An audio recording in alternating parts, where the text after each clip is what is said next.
Então, meu pessoal, aqui fala o vosso estimado Rosandro da Silva e estamos cá para ter mais uma videoaula. Desde já espero que estejam todos, mas todos muito bem e que, portanto, estejam a caminhar devidamente na vida académica. Espero que estejam a prosperar imenso. E é isso. Hoje vamos ter uma abordagem meio que interessante, muito interessante. Vamos falar sobre mais uma polarização do nosso TBJ, transistor de junção bipolar, para quem ainda acha estranho. E vai ser épico, né? Obviamente vai ser muito, mas muito épico. Então não saia daí, mas não esqueça porque é muito, mas muito importante. Se subscreva já no canal, curta, compartilhe com quem tu achares conveniente, porque obviamente vai jorrar aqui muito conhecimento e coisa boa só. E é isso que vale, né? E desde já também aproveito para pedir mais uma vez desculpas por estar a gravar com a cabeça encoberta, né? Porque não, sei que não é um bocadinho ético. Mas permitam-me, por favor, porque é assim que me sinto mais confortável para, assim, estar a produzir os conteúdos, né? E caso isso seja um incômodo, por favor, não foque nisso, foque no conteúdo que é mais importante. E a aula hoje promete, eu garanto isso. E pronto, vamos partir para a aula sem mais delongas, porque eu falo muito, e assim, só mais uma nota, mais uma notazinha, uma notazinha, que é isso. Mais uma nota. Quando eu fico a produzir os conteúdos, a câmera meio que durante alguns instantes comporta-se muito mal. Eu estou a falar um monte, afinal nem fica a gravar. Então eu vou estar meio que a controlar sempre se realmente está a gravar. E me desculpem mesmo por isso. Mas claro, né, farei em momentos oportunos, não no meio da explicação, algo do gênero. Mas em momentos de pausa e por aí afora. Então, não liguem para isso, tá? Foquem só no conteúdo que é mais importante. Conforme eu disse, nós vamos abordar hoje sobre algo que é bastante interessante, né? Mais uma polarização do transistor. Uma polarização, tecnicamente falando, mais sofisticada e muito mais bonita. Muito mais bonita, obviamente. E nós vamos falar sobre a polarização, né, por emissor estabilizado. Essa polarização traz melhoria em que aspecto? Ora bem, o transistor, por ser um componente muito, mas muito sensível, reparem que quando a gente polariza ele, normalmente uma corrente para a base em ordem de microamperes já permite fazer o manipulamento do transistor, só para ver o grau de sensibilidade. Então, sem um resistor no terminal da base, terminal da base não, peço desculpa, no terminal do emissor do transistor, isso torna ele muito suscetível a ruído. E para reduzir esse efeito, então introduz-se o resistor no terminal do emissor, por isso é que diz polarização por emissor estabilizado. Então o emissor torna-se muito mais estabilizado, torna-se muito mais sólido, é isso aí. Então vamos lá fazer a representação do circuito, né? Então nós vamos ter o nosso transistor naturalmente. Vamos ter o nosso resistor aqui no terminal do emissor, conforme eu disse. Aqui vamos ter naturalmente o nosso resistor no terminal da base. E aqui, a nossa fonte. Em algumas literaturas vocês vão encontrar algo assim, não tem nenhum problema, isso não é stress, até porque vamos ver já daqui a bem pouco tempo. Isso são capacitores de acoplamento. Isso é considerado mais em análise alternada e tem grande aplicabilidade, são muito úteis. Entretanto, não é do nosso interesse, então não vamos nos focar nisso. Ora bem, ressaltando novamente aquela nota da aula passada, né? Aqui estão em paralelo, desculpa, naturalmente estão a partilhar o mesmo potencial elétrico. Então se eu segregar essa fonte, não tem nenhum problema, não tem, there is no doubt, ok? Vamos ter isso. Simplificando o circuito, right? Vamos ter mais ou menos isso aqui.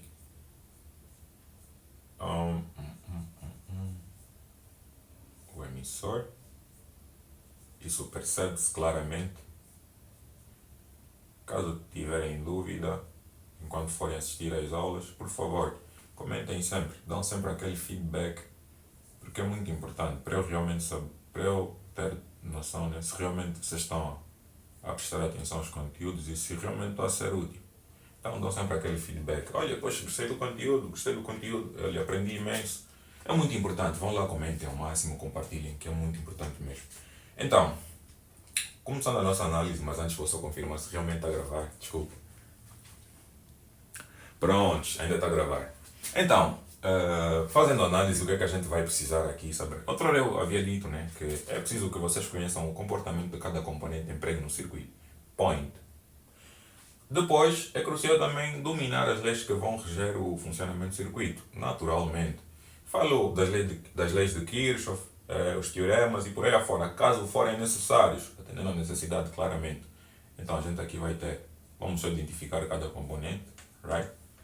Resistor do coletor, resistor do emissor e o resistor da base, right? Isso está claro. Após isso, indicar os sentidos das correntes. Corrente do coletor, corrente da base e a corrente do emissor. Após isso, estamos preparados para analisar malha por malha. É crucial fazer uma análise gradual para se perceber devidamente. Então, vamos para a primeira malha. Vamos aplicar Kirchhoff, porque é a lei que está a nos chamar. Aplica-me, aplica-me, aplica-me, vou ser útil, vou ser útil. Então vamos lá aplicar Kirchhoff. Mas antes, por favor, permitam-me mais uma vez aqui confirmar se realmente está tudo bem na câmera. Ok, tá. Então vamos aplicar Kirchhoff. Vamos lá, para a primeira malha, como é que ficaria a tensão que está a ser produzida, né? É igual ao somatório das tensões que se consomem. Então, as tensões que se consomem falam propriamente das quedas de tensões. Então, a primeira queda que nós verificamos cá nessa malha é qual? Essa é a tensão que está a ser produzida. Essa é a queda. Essa é uma queda, obviamente, que não resista. Então, essa queda, como é que é expressa? Essa queda é expressa da seguinte forma: como produto da corrente da base com o resistor da base, ou com o valor de resistência da base. Pronto, não acaba por aí. Aqui ainda temos mais uma queda do diodo emissor, VBE, naturalmente. Entretanto, temos mais um cara que é novato aqui na conversa. E nada mais é do que a queda de tensão aqui no resistor do emissor, right? Isso não é nada simples, como vocês podem ver, não é nada complexo, desculpa. Não pensem que é gozo, é mesmo real. Yeah, sério, é mesmo muito simples. Basta prestar atenção e pegarem o foco. Prontos. A queda de tensão aqui, né, que é basicamente o produto entre a corrente do emissor. Deixei cair o marcador. Deixa-me apanhar. A corrente do emissor com o valor de resistência do emissor. Chegamos aqui, essa é a primeira equação para a primeira malha. Muito importante saber isso mesmo, ou dominar isso. Mas o assunto não termina aí, não termina mesmo. Vamos só relembrar algo muito bonito, mas muito bonito mesmo. A corrente do emissor é o somatório, né, da base com a do coletor, right? Isso todo mundo concorda, vimos na aula passada. E também, beta é a razão entre IC e IB, a corrente do coletor e a corrente da base, right? Então, isolando IC, nada mais do que isso, right? Naturalmente, então vamos só colocar essa expressão aqui para escrever tudo em ordem A e B, os dois termos no caso, mas percebe-se, right? Aqui fatorizando, botei isso, prontos. Temos algo muito importante, um dado muito importante. Devo estar a te perguntar, mas Rosandro, a cena estava tão boa, já tínhamos feito a primeira equação, temos achado, mas por que fizemos essa barafunda toda? Por que relembramos essas equações? Eu fiz isso para facilitar a tua análise. Isso ajuda muito, mas muito mesmo, acredita. E vai ser muito útil. Muito mesmo. Então, por essa razão que fiz isso. Então, com base nesse feito, a gente pode trazer cá essa equivalência nesse termo aqui, para escrever tudo em ordem A e B. Porque haverão casos que tu não terás o valor de IB, né? Por exemplo, se esses dois termos, né, forem incógnitas, pronto, tu não vais conseguir desdobrar essa equação. Por essa razão que eu estou a trazer para aqui, porque aqui normalmente tem muitas constantes e pronto, os valores que normalmente são dados também. Então, por essa razão que a gente fez aquilo. Então, não fique chateado. Abre o teu coração, deixe o conhecimento fluir. Por favor mesmo. Então, vamos fazer isso, né? Esse cara vem já aqui a subtrair, conforme eu estava a fazer. E pronto, vamos escrever já assim, né? RB mais isso aqui é equivalente a isso, right? Então vamos fazer mais ou menos isso aqui. RE. Ok? A partir daqui isolamos IB. Isolamos IB. Isolando IB, como é que fica? Para não dizer que eu estou a pular etapas, vou fazer mesmo assim. Pronto. Fatorizei primeiro IB entre os dois termos e depois posso isolá-lo. Fica muito mais simples, right?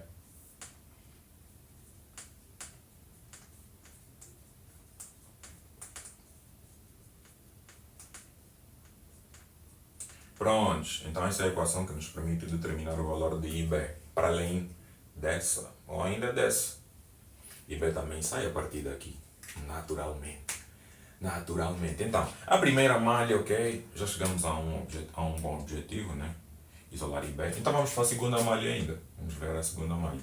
Para a segunda malha, lei de Kirchhoff, again and again, one more time, ok? Então vamos ter aqui a tensão que se produz igual ao somatório das tensões que se consomem. A primeira tensão que se consome aqui é qual? Essa aqui mesmo, esse cara. Esse cara aqui, então, vai ser dada essa queda de tensão, né? Pelo produto de IC com RC. Depois vem aqui a tensão, né? Coletor-emissor. Mais tensão coletor-emissor. Mais quem? Esse intruso. Que é...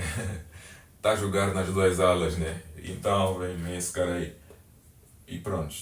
Que é dado pelo produto de RE com IE. A corrente do emissor e o resistor do emissor.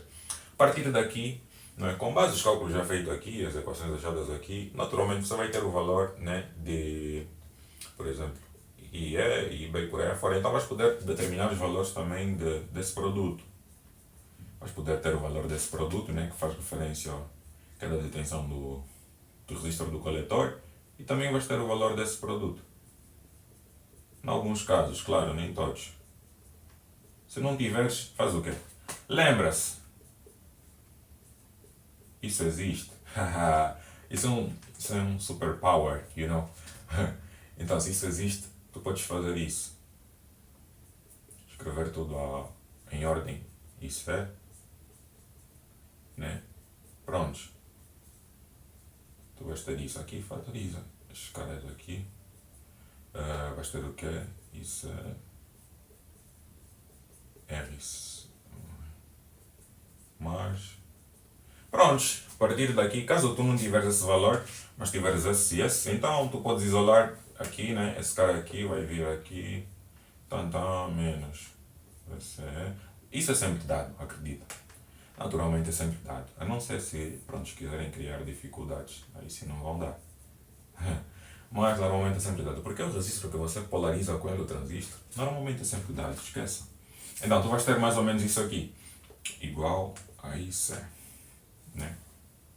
Podes ter isso aqui também. Isso é natural. Entretanto, caso não for assim, não for, isolar esse cara aqui. Isolar esse cara aqui poderá ficar assim, né? Igual a VC menos IC RC mais RE. Essa é a equação que te permite calcular o valor de VC. Prontos. A história não termina por aí. Poderão te pedir o valor de VC. Quem é VC? Quem é VC, Rosandro? Tu não ensinaste-me essa cena. Espera aí, não fica estressado. A aula ainda não acabou. Então, VC nada mais é do que... Abre esse cara, eu digo assim em linguagem vulgar, né? Abre esse cara que vai te dar a diferença entre tensão do coletor e a do emissor. Abrindo ele, normalmente você vai ter um desses dois valores. Então vais poder achar o valor de VC naturalmente, que é nada mais do que o somatório da queda de tensão no emissor e a queda de tensão entre o coletor e o emissor. Ok, até aqui está tudo bem na segunda malha. Voltamos para a primeira malha. Voltando para a primeira malha, também poderão te pedir VB. Quem é VB? Analogamente faz o mesmo. Abre, vulgarmente falando, claro, né, do modo didático. abre VBE, não é? VB menos VBE no caso, VB no caso, VB mesmo. Ok, então, isola VB, né? VBE, damn, VB, pronto, tu vais ter o valor de VB. Mas o assunto não termina aí porque, peraí, Rosandro, peraí, qual era o objetivo principal da aula, né? O objetivo principal, obviamente, era situar o ponto quiescente do meu transistor, né? E não só achar os valores de grandeza quiescente, o valor do VC quiescente, e isso é quiescente para eu poder saber em que ordem o meu transistor está a operar, ordem de grandeza no caso. Então as coisas não param por aqui, não. O que é que a gente faz a seguir? A gente acha o valor de IC saturado e VC saturado, que são os valores que a gente coloca no gráfico para poder traçar a reta de carga e, portanto, quando coincidir com a curva característica, pronto, vamos ter o nosso ponto quiescente e beleza. Então vamos a isso, justamente. O que é que nós vamos ter a seguir? Vamos pegar IC saturado. IC saturado, se vocês recordam, eu disse muito bem que IC saturado nada mais é nada mais é, né, do que a ocorrência em que VC é nulo. Então, apegando-se aqui, o que é que você faz? Anula esse cara aqui. Então, o que é que vais ter? IC SAT nada mais vai ser do que VC C sobre RC mais RE. Tá bom, Rosandra, até aí tá bom. E agora como é que fica o VC? VC SAT. VC SAT, conforme eu disse. Isso agora é que é nulo. Está no corte. Prontos. O que acontece aqui? Vamos nos apegar a essa equação aqui, né? O que é que vai acontecer então? Se nós anularmos isso tudo fica nulo. Essa é toda a expressão então. VC SAT nada mais é do que VCC. Prontos. Com base nesses valores, é só fazer analogamente ao que fizemos na aula passada, não é, com a outra polarização, mas nós vamos ver isso, claro, ainda nessa aula. É só botar no gráfico e traçar a reta de carga, com base nesses valores, a reta de carga. Não confundam reta de carga com ponto quiescente, isso é muito confundido por muitos alunos. Reta de carga é a reta que você traça em função desses valores. Agora, o ponto quiescente não é, é o cruzamento entre a reta de carga e a curva, não é do transistor, tendo em conta a corrente da base. Então, tendo esses valores, né, tu podes traçar a tua reta de carga e achar o ponto quiescente. Lembrando, e claro, né, mas calma aí, se isso é aplicado em prática, né, Rosandro, responde essa minha questão. Se isso é aplicado em prática, eu situei o meu ponto quiescente. Como eu posso mover o meu ponto quiescente? Eu não quero que ele esteja ali quando eu calcular e por aí fora ter situado, polarizei o meu transistor, situei lá no gráfico, né? Não, mas eu não quero movê-lo para uma outra região mais adequada, até porque vocês sabem que o transistor pode operar em diversas faixas, como em diversas regiões, nesse caso, na região ativa, saturada, em corte e por aí fora. Eu quero mover o meu transistor numa região ativa mais apropriada para ele, com valores de grandeza muito melhores, mais eficazes. Então, como é que eu faço isso, Rosandro? Como é que eu faço? É simples, não se estresse, porque é algo muito simples. O que é que tu fazes? Repara aqui, pessoal. Repara muito bem. Se tu quiseres mover o teu ponto quiescente, movendo a tua reta de carga, obviamente tu vais ter não é, mudança do ponto quiescente lá no gráfico, mas tu vais ver isso bem claramente já já. Ok, vamos falar por aqui, mas o point é, tu podes mover o teu ponto quiescente, não é, alterando os valores simplesmente dos registros de polarização do teu transistor. Registros como o do coletor e o do emissor. Com isso tu vais ter uma reta ou mais inclinada ou menos inclinada. E assim estarás a mover o teu ponto quiescente. Só isso. Ou ainda, não é, alterando o valor da tua fonte de tensão. Pegou? E foi. É isso. Então, vou deixar assim a tela, caso queiram fazer print, não é? Está um pouquinho bagunçado. Entretanto, espero que tenham realmente entendido a aula, né? Mas esse é o point. Então, eu vou deixar para fazerem print e vou já passar o gráfico. Pronto, está aqui mais ou menos o gráfico, né, prontos, onde a gente situa normalmente a reta de carga e também a gente vê, né, ou situa o ponto quiescente. Então, eu havia dito que tínhamos aquela equação, né, VC SAT, VCC, né, disse que a corrente de saturação do coletor é muito dependente do registro de polarização. VC igual a VCC, right? Temos isso aqui, essas equações. Então vamos lá supor. Já vou explicar porque é que eu fiz isso aqui. Esses rabiscos todos e por aí fora. Está um bocadinho com confusão, né? Mas vão perceber quando eu explicar. Não fiquem assim, ansiosos. Pronto, temos isso aqui. Eu disse que alterando os valores dos registros de polarização, a gente vai obter, né, uma maior inclinação, ou então, portanto, uma reta menos inclinada, né, para a reta de carga, no caso.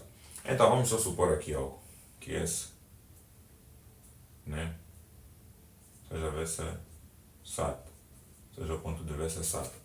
E essa aqui, né, isso é SAT é dado por isso aqui, right? Mas antes vou só explicar isso. Então, conforme eu estava a dizer há bem pouco tempo, o transistor ele opera de diversos modos. Pode operar na zona ativa, no corte, na saturação, ainda na ruptura.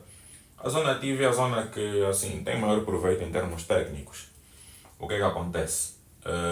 Nessa zona, quando a gente situa o ponto quiescente, né, normalmente o diodo emissor está polarizado na ativa e está polarizado sim, de forma direta, desculpa, e o diodo coletor está polarizado na reversa.